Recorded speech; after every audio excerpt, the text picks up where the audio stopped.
வினோத் ஒரு வியாபாரி. அவரு சிகப்பு மிளகாய் வியாபாரம் பண்றவரு.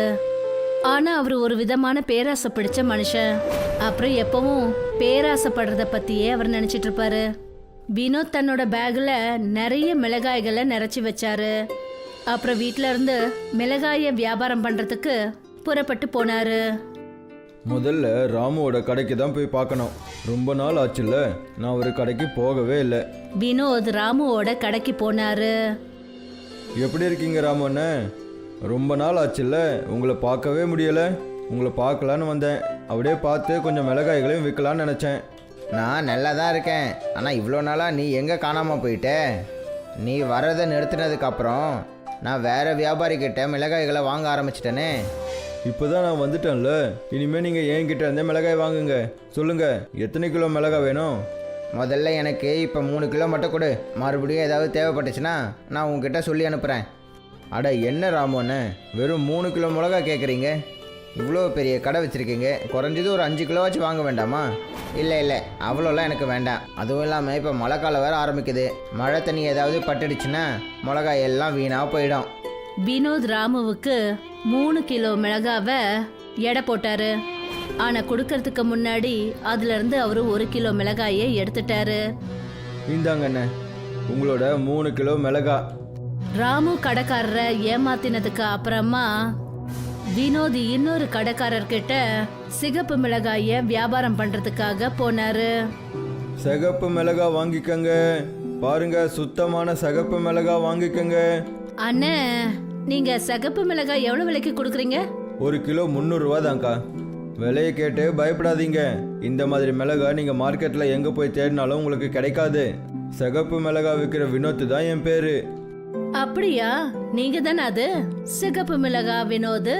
நீங்க கொண்டு வர மிளகாய பத்தி நிறைய கேள்விப்பட்டிருக்கேன். ஒண்ணு பண்ணுங்க, எனக்கு 2 கிலோ மிளகாய் கொடுங்க. என் பொண்ணுக்கு கல்யாணம், அதனால எப்படியும் மிளகாய் தேவைப்படும் சமைக்கிறதுக்கு.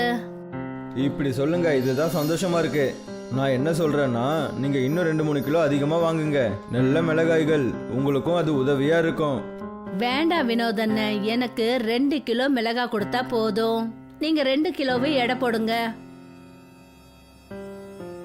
என்னென்ன இது? நீங்க எடை போடாமலே இது எப்படி தெரியும் இது 2 கிலோவா இல்ல எவ்வளோன்னு? நான் ஒன்றும் இப்போ இருக்கிற புது வியாபாரி இல்லைக்கா. ரொம்ப வருஷங்களா இந்த வியாபாரத்திலேயே இருக்கேன். தராசில் இருக்கிற முள்ளு கூட அந்த பக்கம் இந்த பக்கம் லைட்டாக அசையலாம். ஆனால் என்னோட கையில் இருக்கிற தராசு எப்பவும் தப்பானதே கிடையாது. அந்த அம்மாவுக்கு இந்த மிளகாய் 2 கிலோவை விட ரொம்ப கம்மியா தெரிஞ்சது. சரி, நீங்க சொல்றீங்கன்னா இந்த மிளகாய் 2 கிலோ தான் இருக்கும்னு நினைக்கிறேன். அவங்க இங்கிருந்து மிளகாயை வாங்கிக்கிட்டு காய்கறி கடைக்காரர்கிட்ட போனாங்க. அந்த மிளகாயை அவர்கிட்ட எடை போட சொல்லி சொன்னாங்க. அண்ணா, இந்த மிளகாயை கொஞ்சம் எடை போட்டு தரீங்களா? காய்கறிக்காரரும் தன்னோட எடையில மிளகாயை எடை போட்டாரு. இந்த மிளகாய் 1 கிலோக்கும் கம்மியாக தான் இருக்கு, பாருங்க. அப்படின்னா அந்த மிளகாய் வியாபாரி என்ன நல்லா ஏமாத்தி இருக்கானா? கடவுளேன்னு இந்த மிளகாயே அவனுக்கு பிரச்சனையா வரணும். அவன் அவனுடைய மிளகானால பயங்கரமா அவஸ்தைப்படணும். அப்பதான் அவனோட பேராசை அவனை விட்டு போகும். மறுபக்கம் வினோத் தன்னோட பேராசனால மக்களை முட்டாளாக்கி அதிகமான மிளகான்னு சொல்லி குறைவான மிளகாய கொடுத்தான். அதனால எல்லாரும் ரொம்ப நொந்து போக ஆரம்பிச்சாங்க. அப்புறம் எல்லாரும் வினோத சபிக்க ஆரம்பிச்சாங்க. அதாவது அவனோட மிளகா அவனுக்கே பிரச்சனையா முடியணும்னு. இன்னைக்கு நமக்கு நல்லாவே வருமானம் கிடைச்சிருக்கு. ஒருவேளை என்கிட்ட இன்னும் அதிகமாக மிளகாய் இருந்திருந்தா நான் இன்னும் நிறைய பேருக்கு அந்த மிளகாய்களை விற்று இன்னும் நிறைய பணத்தை சம்பாதிச்சிருப்பேன். வினோத் கொண்டு போன மிளகாய் எல்லாத்தையும் வித்துட்டு தன்னோட வீட்டுக்கு திரும்பி போனாரு. அப்புறம் சோர்ந்து போன காரணத்தினால அவரு தன்னோட பொண்ணுகிட்ட குடிக்க தண்ணி கேட்டாரு. இங்கே பாருமா, எனக்கு குடிக்க 1 கிளாஸ் ஐஸ் வாட்டர் கொண்டு வா. வினோதோட பொண்ணு அவருக்காக தண்ணி கொண்டு வந்தா. அவரு அந்த தண்ணிய குடிச்ச போது அவருக்கு அந்த தண்ணி ரொம்பவே காரமா தெரிஞ்சது. நான் உங்ககிட்ட ஐஸ் வாட்டர் தானே கொண்டு வர சொன்னேன். நீ எதுக்காக இப்படி மிளகாய் தண்ணியை கொண்டு வந்த? அப்பா, நான் பக்கெட்ல இருந்து தான் தண்ணியை எடுத்துட்டு வந்தேன். அதுல எப்படி மிளகாய் வந்ததுன்னு எனக்கு தெரியாது. வீட்டில் ஒரு மிளகாய் வியாபாரி இருக்கேன். அப்போ மிளகாய் எங்கேயாவது விழுந்து கிடக்கும்ல, கிளாஸை ஒழுங்காக கழுவி கொண்டு வரணும். என்னோட மொத்த வாயும் எரியுது. வினோத் கிச்சனுக்கு போய் அந்த தண்ணியை கீழே ஊத்தினாரு. அப்புறம் அந்த கிளாஸை நல்லா கழுவிட்டு மறுபடியும் பக்கெட்ல இருந்து தண்ணியை எடுத்தாரு. ஆனா வினோத் அந்த தண்ணிய குடிக்கும்போது தண்ணி அவர் வாய்க்குள்ள போனதுமே அவரோட வாயெல்லாம் எரிய ஆரம்பிச்சது. அட, இங்க என்ன நடக்குது? இப்பதானே நான் கிளாஸை நல்லாவே கழுவுனேன். இந்த மிளகாய் திடீர்னு எங்கிருந்து வந்துச்சு? ஆ, வினோத் தண்ணிய குடிக்காமலேயே நாக்குல எரிச்சல் தாங்க முடியாம தன்னோட அறைக்கு தூங்கறதுக்காக போனாரு. அவர் ரூம்குள்ள போய் தன்னோட படுக்கையில போய் படுத்தாரு. ஆனா கொஞ்ச நேரம் படுத்ததுக்கு அப்புறம் அவரோட உடம்பெல்லாம் எரிய ஆரம்பிச்சது. ஆ, ஆ, எதுக்கு என்னோட முதுகு இப்படி எரியுது? ஒருவேளை பெட்டு மேல மிளகா பட்டிருக்குமோ? அது எதையும் பார்க்காம நான் படுத்துட்டேன் போல இருக்கு. வினோத் எழுந்தாரு. தன்னோட படுக்கைய நல்லா சுத்தம் பண்ணி போட்டாரு.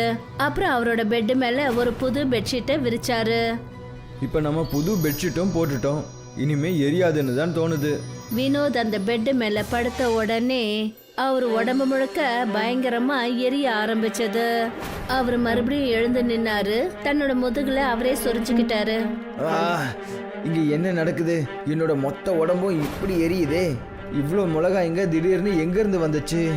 அப்புறம் அவர் பார்த்தாரு. மாடியில இருந்து அவர் மேல நிறைய மிளகாயா கொட்டுச்சு. இங்க என்ன நடக்குது? இன்னைக்கு மொத்த வீடும் இப்படி மிளகாயால நிறைஞ்சிருக்கு. என்னோட வீட்டுக்கு யாரோ சாபம் கொடுத்த மாதிரி எல்லாம் இருக்கு. இதை பத்தி போய் முதல்ல தெரிஞ்சுக்கணும். வினோத் இந்த சாபத்தை பத்தி தெரிஞ்சுக்கிறதுக்காக ஒரு கோவிலுக்கு போனாரு. அப்புறம் பூசாரி கிட்ட இந்த விஷயமா கேட்டாரு. பூசாரி ஐயா, என்னோட வீடு மொத்தம் மிளகாய்களா நிறைஞ்சிருக்கு. அப்புறம் நான் எங்க போனாலும் அங்க மிளகாய்களா வந்துகிட்டே இருக்கு. தயவு செஞ்சு சொல்லுங்க, எனக்கு இந்த சாபம் எப்படி வந்துருச்சு? இங்க பாருப்பா, நான் ஒன்றும் மந்திரவாதி எல்லாம் கிடையாது. உனக்கு எப்படி இந்த சாபம் வந்துச்சுன்னு என்னாலலாம் சொல்ல முடியாதுப்பா. ஆனா கண்டிப்பா நீ யாருக்கோ ஏதோ ஒரு தப்பை பண்ணியிருப்பேன்னு தோணுது. அதனால தான் உனக்கு இந்த தண்டனை கிடைச்சிக்கிட்டு இருக்கு. நான் ஒரு மிளகா வியாபாரி. நான் எதுக்காக மற்றவங்களை ஏமாத்த போறேன்னு சொல்லுங்க. ஒருவேளை நீ யாருக்காவது இந்த மாதிரி பண்ணியான்னு யோசிச்சு பாரு. அதிக மிளகான்னு சொல்லிட்டு குறைஞ்ச மிளகா கொடுத்தியா? பூசாரி ஐயாவுக்கு புரிஞ்சிடுச்சு. அதாவது வினோத் தன்னோட தொழில யாரையோ எங்கேயோ ஏமாத்தி இருக்காருன்னு. பூசாரி அவர்கிட்ட எல்லார்கிட்டயும் போய் மன்னிப்பு கேட்க சொல்லி சொன்னாரு. அவர்னால ஜனங்களுக்கு ஏற்பட்ட நஷ்டத்தை உடனே ஈடு கட்டணும்னு சொல்லி அனுப்பினாரு. இங்க பாருப்பா, உனக்கு மட்டும்தான் அந்த விஷயம் தெரியும். உன்னோட பேராசை காரணத்தால நீ யாரெல்லாம் ஏமாத்தினு உனக்கு தெரியும். போய் அந்த விஷயங்களை சரி பண்ணு. அப்போ ஒருவேளை இந்த சாபம் உன்னை விட்டு போகலாம். பூசாரி ஐயா சொன்னதை வினோத் நல்லாவே புரிஞ்சுக்கிட்டாரு. அவர் கோவிலை விட்டு வெளியே வந்தாரு. அப்புறம் தன்னோட வீட்டுக்கு போய் தன்னோட பையில மிளகாய போட்டு நிறைச்சாரு. அப்புறம் அவரு யாரெல்லாம் ஏமாத்தினாரோ அவங்க வீட்டுக்கெல்லாம் போய் அவங்களுக்கு சரியா சேர வேண்டிய மிளகாய கொடுத்தாரு. இந்தாங்க ராமு அண்ணன், மிளகாய் எடுத்துக்கங்க. நான் நிறைய தடவை உங்ககிட்ட முழு பணத்தையும் வாங்கிக்கிட்டு உங்களுக்கு கம்மி மிளகாய் தான் கொடுத்தேன். வினோத் ராமுவுக்கு அந்த மிளகாய கொடுத்ததுக்கு அப்புறமா வினோத் அந்த லேடிய தேடி போனாரு. அந்த பெண்ணுக்கு 2 கிலோவுக்கு பதிலா 1 கிலோவை விட ரொம்ப குறைவான மிளகாய கொடுத்தாரு. அவரு மார்க்கெட்டை நோக்கி போனாரு. அப்பதான் அந்த லேடி ஒரு பழக்கடையில நிக்கிறத அவரு பார்த்தாரு. வினோத் அந்த பெண்ணை கூப்பிட்டாரு. இங்க பாருங்கக்கா, இங்க பாருங்க, கேளுங்க. நான் தான் அந்த சிகப்பு மிளகாய் வினோத். உங்களோட பொண்ணோட கல்யாணத்துக்காக உங்களுக்கு மிளகாய் வித்துட்டு போனேன்ல. உங்களை அடையாளம் கண்டுபிடிச்சிட்டேன். உன்ன மாதிரி ஏமாத்துக்கார ஒரு பேராசை பிடிச்சவனை எப்படி மறக்க முடியும் சொல்லுங்க? எனக்கும் தெரியும்க்கா, நான் உங்களை நல்லாவே ஏமாத்திட்டேன். ஆனால் இன்னைக்கு என்னோட தப்பை திருத்திக்கிறதுக்கு தான் இங்கே வந்திருக்கேன். இந்தாங்க, இந்த மிளகாய் எடுத்துக்கோங்க. அன்னைக்கு நான் உங்களுக்கு குறைஞ்ச மிளகாய் கொடுத்துட்டேன்ல. வினோத் அந்த பெண்ணுக்கிட்ட மிளகாய் எல்லாத்தையும் கொடுத்தாரு. இப்ப கொஞ்சம் கொஞ்சமா அவருக்கு ஏற்பட்ட எரிச்சல் குறைய ஆரம்பிச்சது. பூசாரி ஐயா சொன்னது சரிதான். என்னோட தப்பை நானே போய் திருத்திக்கிட்டாதான் என்னால் இந்த சாபத்திலிருந்து முழுசா வெளியே வர முடியும். இப்ப அவரு பேராசைப்படுறத மொத்தமா விட்டு தொலைச்சாரு. அது மட்டும் இல்லாம இந்த விஷயத்த அவர் தன்னோட பொண்ணுகிட்டயும் போய் சொன்னாரு. அப்புறம் தன்னோட மகளையும் பேராசை இருக்க கூடாதுன்னு சொன்னாரு. இது பிரயாக்ராஜ்ங்கிற கிராமத்தை சேர்ந்த ஒரு கதை. அதோட பேரு நைனி. இந்த நைனி கிராமங்கிறது ரொம்பவே அழகான கிராமம். அங்கதான் தீரஜ்னு ஒருத்தர் இருக்காரு.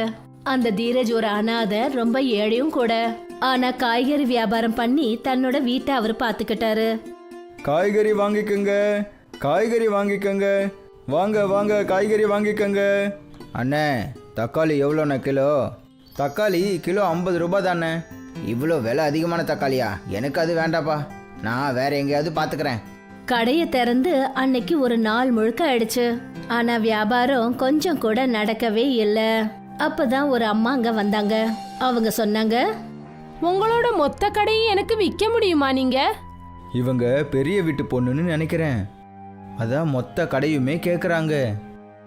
கண்டிப்பா வெறும் 2000 ரூபாய் கொடுத்துட்டு இந்த கடை மொத்தத்தையும் எடுத்துக்கோங்க. இந்தாங்க 2000 ரூபாய். அந்த அம்மா தீரஜ் கிட்ட பணத்தை கொடுத்துட்டு கிளம்பி போயிட்டாங்க. ஆரம்பத்துல தீரஜ் ரொம்ப சந்தோஷப்பட்டாரு. அதுக்கப்புறம் தான் அவருக்கு தெரிஞ்சது அந்த 2000 ரூபாய் போலியான நோட்டுன்னு. என்ன உலகம் இது! யாரும் யாருக்கும் நல்லது நினைக்க மாட்டேங்கிறாங்க. நான் கொஞ்சம் பணமாவது சம்பாரிச்சிருப்பேன், எல்லாத்தையும் அந்த பொண்ணு எடுத்துட்டு போயிட்டாங்க. என்ன பண்றது, எங்க போறது? தீரஜ் தன்னோட கடை கொல்ல போனதுல ரொம்ப கவலையா இருந்தாரு. பிக்ஷை எடுக்கிறவர் ஒருத்தர் அங்க வந்தாரு. அப்புறம் அவரு தீரஜ் கிட்ட என்ன சொன்னாருன்னா, கொஞ்சம் சாப்பிட ஏதாவது கொடுங்க. எனக்கு சாப்பிட கொஞ்சம் கொடுக்கறதால என்ன ஆகிட போகுது? அட இங்க பாருப்பா, என்னோட கடையே ஏற்கனவே திருடு போயிடுச்சு. தேவையில்லாமல் தொந்தரவு பண்ணாதீங்க. வெறும் 4 டசன் வாழைப்பழம் தான் இருக்கு. நான் இதையும் உனக்கு கொடுத்துட்டேன்னா அப்புறம் நான் ராத்திரி என்ன சாப்பிட்றது? எனக்கு ரொம்ப பயங்கரமாக பசிக்குது. எதுவும் வேண்டாம், 2 பழம் மட்டும் கொடுங்களேன். இது அவருக்கு கொடுக்கலனா அப்புறம் இங்கேயே நின்றுக்கிட்டு என்னோட உயிரையே எடுத்துருவார் போல. பேசாமல் அவர் கேட்டதை கொடுத்துருவோம். தீரஜ் தான் கிட்ட இருந்த கொஞ்சம் பழங்கள்ல 2 பழங்களை அந்த வயசானவர்கிட்ட கொடுத்தாரு. அதை சாப்பிட்டுட்டு அவர் அந்த இடத்த விட்டு போயிட்டாரு. பயங்கரமான மழை பெய்ய ஆரம்பிச்சது. என்ன பயங்கரமாக மழை பெய்யுது, எனக்கு ரொம்ப குளிருதே. எங்கே போகிறது, யாருக்கிட்ட போகிறது? ராத்திரி முழுக்க இங்கேயே இருந்தா குளிர்லையே செத்துருவோம் போலையே. அப்பதான் அந்த பெரியவரோட பார்வையில எதிர்க்க ஒரு வீடு தென்பட்டுச்சு. அது தீரஜோட வீடு. அந்த பெரியவரும் ரொம்ப நம்பிக்கையோட தீரஜோட வீட்டுக்கு போனாரு. அப்புறம் அவர் சொன்னாரு, நான் இன்னைக்கு ஒரு ராத்திரி மட்டும் உங்களோட வீட்டில் படுத்துக்கலாமா? உனக்கு என்ன பைத்தியமா? நான் உனக்காக பாவம் பார்த்து உதவி பண்ணதுக்காக நீ என் தலைமையிலேயே ஏறி உட்காரியா? ராத்திரி நேரம் ஆயிடுச்சு, மழை வேற அதிகமாக பேஞ்சிட்டு இருக்கு. எனக்கு ரொம்ப குளிருதுப்பா, மின்னல் வேற ஓடிக்கிட்டு இருக்கு. இன்னைக்கு ஒரு ராத்திரி மட்டும் எனக்கு இடம் கொடுப்பா. சரி சரி, வாங்க வாங்க. அந்த பெரியவர் அன்னைக்கு ராத்திரி தீரஜோட வீட்டுல தங்கினாரு. மறுநாள் காலையில பொழுதும் விடிஞ்சது. மழையும் ரொம்ப குறைஞ்சு போச்சு. தீரஜ் கண் முழிச்சு பார்த்தபோது அந்த வயசானவர் காலங்காத்தாலேயே தன்னோட பையில வச்சிருந்த மிளகாய்களை எடுத்து அவர் சாப்பிட்டுக்கிட்டு இருந்தாரு. நீங்க இவ்வளோ காலங்காத்தால எழுந்து எதுக்கு மிளகா சாப்பிட்றீங்க? நீ எழுந்துட்டியாப்பா? இது ஒன்றும் சாதாரண மிளகா ஒன்றும் கிடையாது. இதை சாப்பிட்டேன்னா இன்னைக்கு நாள் முழுக்க எனக்கு பசிக்கவே பசிக்காது. அதனால எனக்கு என்ன வந்தது? நீங்க போங்க, போய் உங்க வேலையை பாருங்க. போங்க, காலையிலயும் ஆயிடுச்சு, இங்க மழையும் பெய்யல.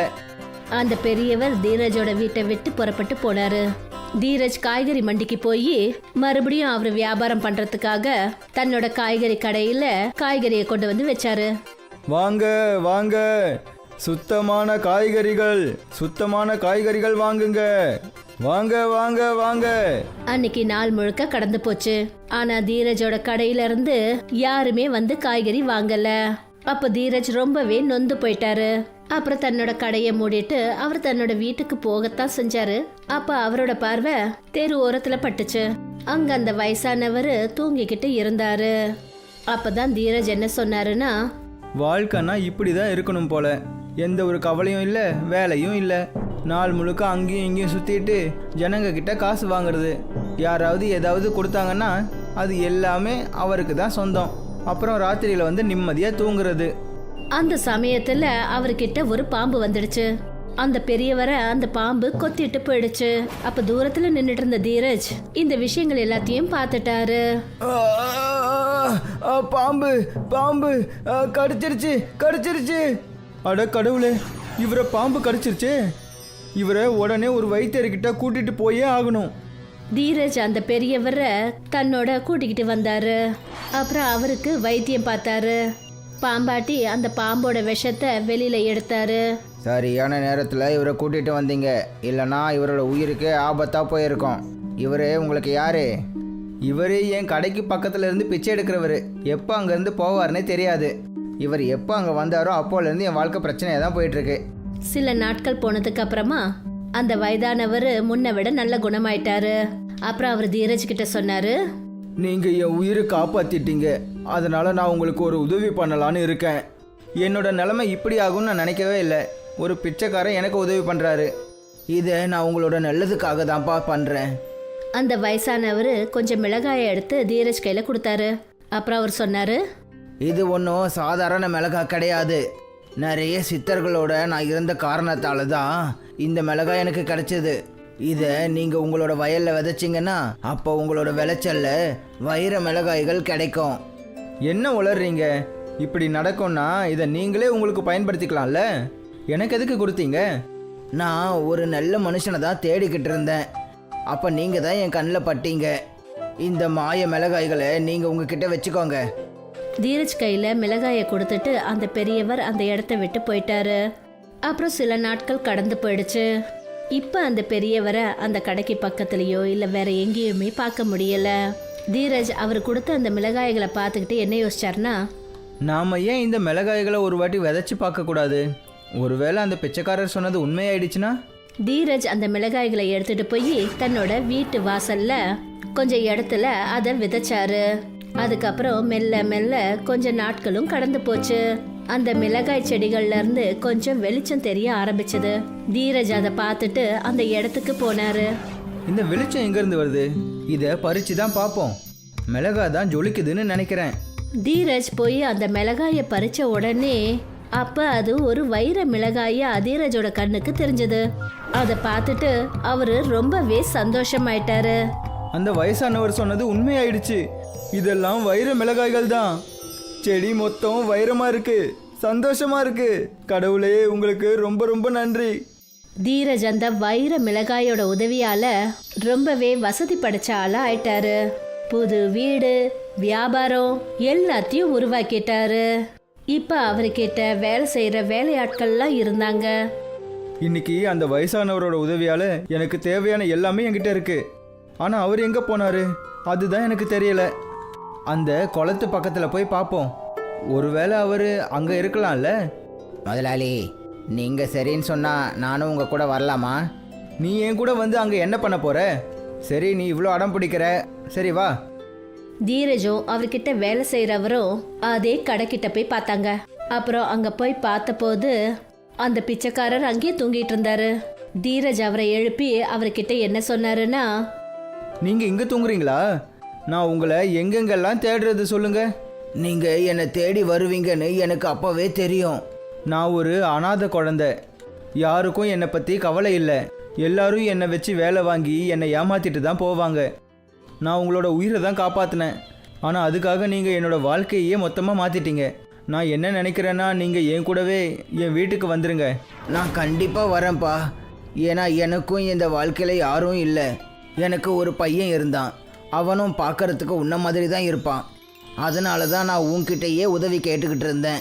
தீரஜ் அந்த பெரியவரை கூட்டிக்கிட்டு தன்னோட வீட்டுக்கு வந்தாரு. வைர மிளகாயோட உதவினால தீரஜ் வெவ்வேறு விதமான வியாபாரங்களை தொடங்கிட்டாரு. அப்புறம் ரொம்ப சந்தோஷத்தோட நிம்மதியான வாழ்க்கைய வாழ ஆரம்பிச்சாரு.